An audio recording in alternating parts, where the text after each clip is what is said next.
I'm the Irish guy, and Manchester United have appointed a nerd. Everyone right now is frothing over Ruben Amorim, this cool, suave luxury coach from the Portuguese Isles. Lads, Manchester United are officially giving the pristine, colossal, esteemed job to someone who was literally an intern in the building 6 years ago. Yeah, back in April 2018. This man, as part of his postgrad degree at the Faculty of Human Kinetics at the University of Lisbon, he was selected by Jose Mourinho, who was a guest lecturer on his high-performance coaching course, not led by Jake Humphrey, to come and learn under the special one for a week. Yeah, I interned in a bookshop when I was 15 for work experience.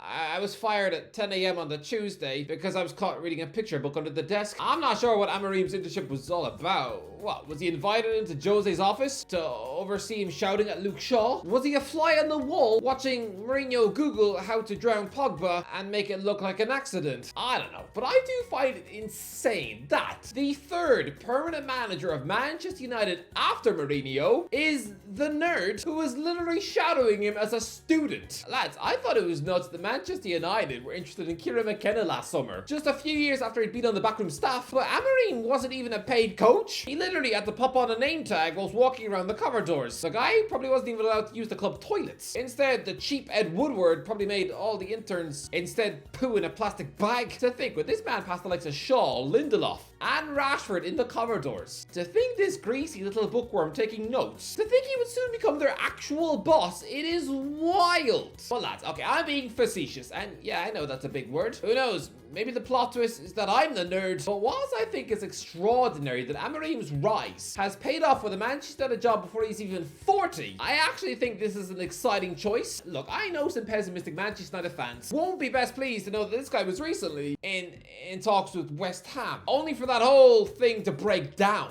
Why did it break down? Did this man make a bad first impression at lunch? No, it didn't actually fail. No, it didn't actually fall apart because Amorim sneezed into David Sullivan's cheese and egg pie. No, according to journalist Alex Crook, the whole date went well. Amorim had agreed personal terms. He was ready to walk out on Sporting Lisbon in the summer. Oh wait, yeah, no, I forgot.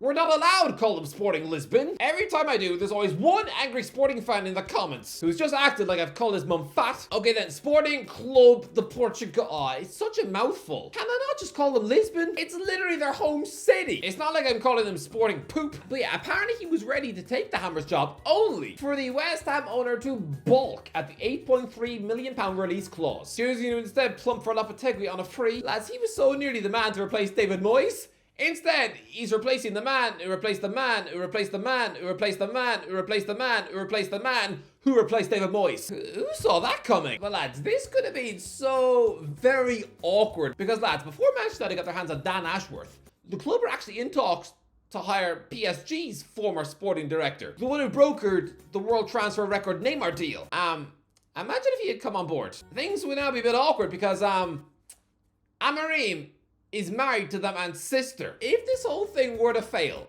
and his brother-in-law was his boss, does he ever get fired? Like, ever? Well lads, is it me or a manager is getting freakishly young? Go back to the final season before Pep joined the Prem, and here's just some of the gaffers who ended that season. The manager of Manchester United, 64 years old. The manager of Arsenal, 66. The manager of Man City, 63. Manager of Chelsea, 70. Even Leicester City's title winners, 64. Sunderland manager, 62. Newcastle United's Rafa Benitez was a spring chicken at 56. He looked like a whippersnapper who had his whole life ahead of him. I mean, compared to the rest of them. Managers who looked like the cast of The Walking Dead. He looked like a bright-eyed 18-year-old who was looking forward to playing beer pong with his dog. But nowadays, the manager of Arsenal is 42. Manchester United, 39. Chelsea, 44. Yeah, Enzo Maresca suddenly feels old compared to these two babies. I mean, lads, there's a 31-year-old manager in this division. I feel like someone should constantly check if he's okay. When I see Fabian Herzler in such a high-pressurized environment a match of the day, I just think he looks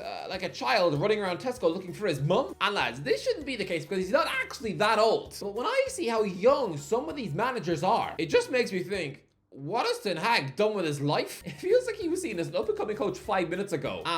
He turns 55 in February. 55 years old. He's 5 years off 60. The guy is closing in on retirement. Look, 55 years old should not be seen as old in management, but to me, that is exactly what it feels like now. I mean, back in 2016, Eddie Howe at Bournemouth was in his 30s and looked like a freak. It was a huge novelty to have such a young coach. Nowadays, there's 5 Premier League bosses in their 30s, in the same age bracket as KSI. That is mental. The Manchester United job is the most scrutinized job in football outside of Spain. And even then, they run the other two close. Manchester United make big news in Africa. They make big news in China. They make big news in islands in the Caribbean. As we speak, there's probably an Eskimo asking a polar bear if he thinks Amorim is the right fit. I'm guessing in the Arctic, polar bears can talk. Can a 39-year-old really be ready for such a massive job? Lads, here's the good news. Amorim isn't just an overnight name plucked out of thin air. No, he's actually been seen as a super coach in Portugal for nearly half a decade. Back in March 2020, just as the world was beginning to pause, the man was appointed sporting manager for a transfer fee of £8.65 million,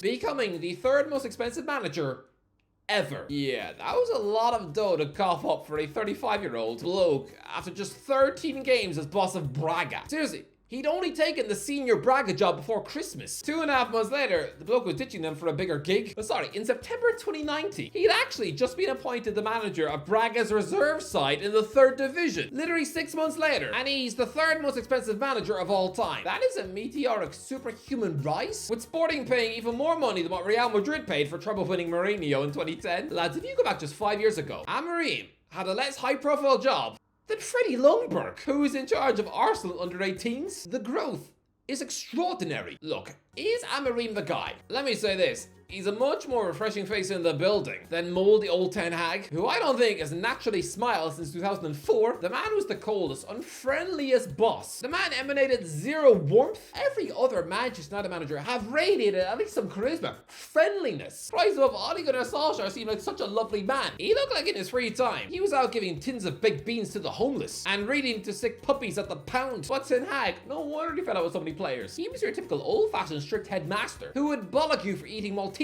in class. Amorim's man management is on another level to Ten Hag. His Sporting players love him. He's never fell out with a long-term player ever. Look, Sporting's form is extraordinary. Not only have they won all 9 league games this season, but they've actually won 19 of the previous 21 league matches. One of which was him slaughtering his previous club, Casapia, by 8-0. So the guy clearly is not going easy on his former sides. This guy is not a sentimentalist, but look, what he's done at Sporting is amazing. The guy walked into a Sporting team who had not won the league in 19 years, and he guides them to not 1 but 2 league titles. That is pretty epic. I mean, Cristiano Ronaldo hated Ten Hag, but he's probably in love with Amorim for what he's done for his former club. Although, I don't know. Do you reckon Ronaldo still cares about Sporting now after he's hit the big time? I don't know. Maybe this is naive thinking. I'd be like expecting Justin Bieber to still check in on the ex-girlfriend he had when he was 12. Probably not. But look, it is dangerous to read into a previous man's job because Manchester United supporters have been burnt before. Because Ten Hag's previous season before taking the Old Trafford gig was incredible. A lot was made about his rock star-studded Ajax side almost making the Champions League final in 2019. But lads, don't forget, his much weaker Ajax team on paper. After most of the stars had already left, they still crushed their Champions League group in 2021, winning all 6 games, scoring 20 goals in the process, and sticking 9 goals past Amorim's Sporting. I mean, do you know how many goals that Ajax team scored in total that season? 141. What? Yeah, 141. 3 years later, and despite chucking £600 million on Manchester United recruits, he bowed out with the team 14th at Halloween and with just 8 pathetic goals scored in 9 Premier League matches. Well, lads, I remember saying at the time that Ten Hag did not feel right. He still seemed like a huge Eredivisie risk. I wasn't buying it at the time, but with Amorim, I think I am. I did a video in the summer saying that he was a big risk for Liverpool. And yeah, I thought that because he would be replacing a legend, and so it was a natural downgrade on Klopp. I mean, lads, it can be very intimidating replacing a long-term legend. Christ above, Unai Emery is seen by many as the best manager in the league after Pep. And even he failed when replacing Arsene Wenger at Arsenal. But Amorim is not trying to fill any big shoes at Manchester United. He's automatically walking in as an exciting upgrade. Everyone is thrilled to see him in the job. Whereas at Liverpool, you would look like a downgrade. A bit like when an extremely young André Villas-Boas left Portuguese football to replace a serial-winning Don like Carlo Ancelotti at Stamford Bridge. That didn't work because, again, it was a huge natural downgrade. AVB was a revolting experiment that didn't look right. From minute one, it was like the club were still pining over Jose and so tried to clone him in a lab. Yeah, 2 years later, they go back to Mourinho again. It was all very creepy. It's a bit like if Brad Pitt forces his next girlfriend to get the same haircut as Angelina Jolie. Just weird. I think Amorim will work. I think he has the personality for the job, even at 39. Yeah, in a world where it's extremely fashionable to hark after any manager who once shared a yogurt with Pep, I think Amorim is one of the rare few Jose disciples out there. And every disciple of Jose Mourinho is a long-term grandchild of Sir Bobby Robson. That's how I look at it.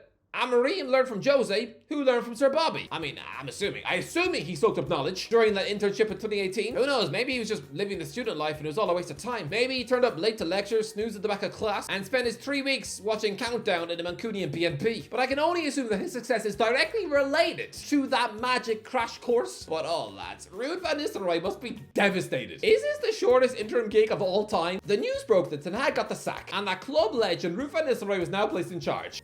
Later that night, news breaks that the club are close to agreeing a deal for Amorim. Lads, why do you think Ruud returned to Old Trafford in the summer? Why do you think he actually turned down the gaffer's job at Burnley? I mean, you might not think that the Turf Moor job is a glamorous one. So that was just a bit like turning down a smooch from your chain-smoking gran. Obviously, he was going to say no, but lads, the last Burnley boss got the Bayern Munich job. His assistant manager got his dream job of managing his nation. The previous 2 Burnley bosses before company now manage far bigger clubs at Newcastle and Everton. So you just know that when he's done, Scott Parker will probably get a job like Spurs. Van Nistelrooy said no to that. Why? So he could put out the cones at Old Trafford and make Ten Hag his tea? No, he was clearly just there because he knew his manager was on thin ice and that he was just there to nick his job. It's a bit like how 25-year-old bimbos agreed to marry Hugh Hefner when he was just 95 and could only eat with a straw. I mean, they probably spent the length of that marriage staring at the clock. Van Nistelrooy has seen Ryan Giggs, Ole Gunnar Solskjaer and Michael Carrick step in as caretakers and get games as Manchester United boss. Van Nistelrooy is far more qualified than any of those bozos were because he was actually a good PSV Eindhoven coach. Of all the Manchester United players now turned managers, his single second place finish probably puts him up there near the top. I mean, poor old Robin van Persie began his managerial career this summer with Heerenveen. Yeah, it's just his 4th Eredivisie match in charge. The guy loses 9-1 to AZ Alkmaar with Troy Parrott. Yes, Troy Parrott scoring 4. Look, Van Nistelrooy will get the League Cup match against Leicester City tonight, sure. But that might just be it.